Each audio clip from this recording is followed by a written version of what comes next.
মহারাষ্ট্রের অস্ত্র কারখানায় ভয়াবহ বিস্ফোরণ। 5 কিলোমিটার দূর থেকে শোনা গেল শব্দ। মৃত 8। দুঃখ প্রকাশ রাজনাথ সিং ও মহারাষ্ট্রের মুখ্যমন্ত্রীর। মহারাষ্ট্রের অস্ত্র কারখানায় ভয়াবহ বিস্ফোরণ, শব্দ শোনা গেল 5 কিলোমিটার দূর থেকে। ঘটনায় অন্তত 8 জনের মৃত্যুর খবর পাওয়া যাচ্ছে। ঘটনায় দুঃখ প্রকাশ করে এক্স হ্যান্ডেলে পোস্ট করেন দেশের প্রতিরক্ষা মন্ত্রী রাজনাথ সিং এবং মহারাষ্ট্রের মুখ্যমন্ত্রী দেবেন্দ্র ফডনবিস।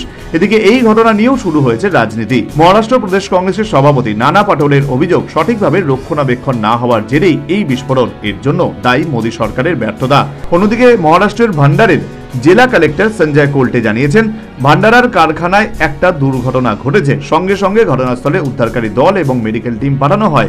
নিহত এবং আহতদের উদ্ধার করে হাসপাতালে ভর্তি করা হয়েছে। তিনিই জানান, বিস্ফোরণে কারখানার ছাদ ভেঙে পড়ে। সেই সময় 12 জন কাজ করছিলেন। তারা সবাই ধ্বংসস্তূপে চাপা পড়েন। এদের মধ্যে 8 জনের মৃত্যু হয়েছে। বাকিদের উদ্ধার করা হয়েছে। ঘটনাস্থলে দ্রুত পৌঁছয় পুলিশ এবং অ্যাম্বুলেন্সও। স্থানীয় সূত্রে খবর, শুক্রবার সকাল 10:30 নাগাদ ভান্ডারা জেলার ওই অস্ত্র কারখানাটি ভয়াবহ বিস্ফোরণে কেঁপে ওঠে।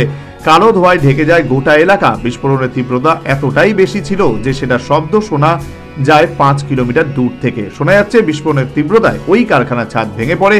ঘটনার পর পুরো এলাকা ঘিরে রেখেছে police. National bureau report, news vanguard.